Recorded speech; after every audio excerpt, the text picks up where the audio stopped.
February 7th of this year, Alex Skidmore, project creative director at the Chinese Room for Vampire the Masquerade Bloodlines 2, there's a mouthful, released Dev Diary number 8, titled Explore the World of Darkness, something they consider the third pillar. First pillar is feel like a vampire, the second pillar is combat, and apparently everything else gets lumped into Explore the World of Darkness. That includes story, RPG elements, exploration, the setting, and society. But for Dev Diary number 8, he set aside most of that to focus on the setting. And as in previous Dev Diaries, he once again highlighted the vampire experience and how they want that to feel different than the human experience, with their ultimate goal as the player feeling like the apex predator. And to help them realize that is their neo-noir style. That's explained in their Dev Diary number 3, which will be linked below. Yep, shut of all of this neo-noir, buildings are taller, alleys are narrower and darker, colors are brighter and contrast more vividly. They've also compressed Seattle. It is not a replica. They've brought landmarks closer together, accentuated their differences, and created their best of, as he calls it, version of Seattle. The example he gives is how they've moved Volunteer Park from the outskirts to near Pioneer Square. And he again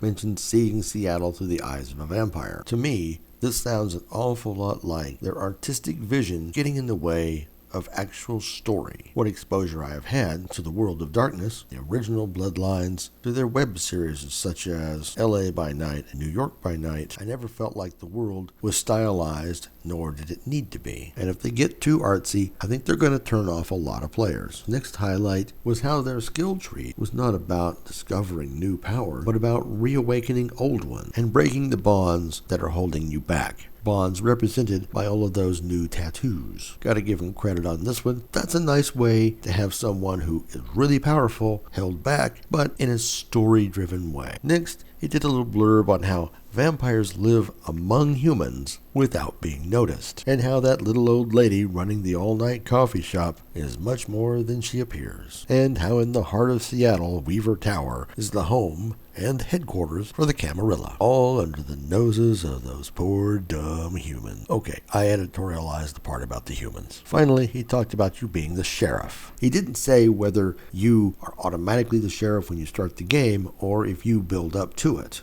The latter over the former would be preferable, but maybe there'll be more to come on that later. However, it is clever, if they do it right, having you as a sheriff, because you can get into all kinds of situations without any story hiccups. Camarilla says go do something, or you see something, you can act upon it. He did caution that the masquerade supersedes your sheriffness. So go willy-nilly breaking the masquerade and killing and doing all kinds of nasty sheriffness. We'll see you getting an early meeting with the Camarilla's Scourge. That may mean something to those of you who are deep into the World of Darkness. I'm not sure, but I'm guessing it's not one of my Jedi Knight's companions from Tor. Can't say that I have any real problems with the story elements. Obviously, breaking the masquerade is bad, and having serious consequences is even better. I just don't like stylized things. For me, it's not immersion. It gamifies and cartoonifies the world I'm in. So they better have some darn good writing to make up for that. There are a few more of these Dev Diaries. Most of them haven't said things we didn't already know. Dark and edgy neo-noir world. You're a murderous vampire, can do what you want. Maybe you'll be good, maybe you won't, maybe you'll just sit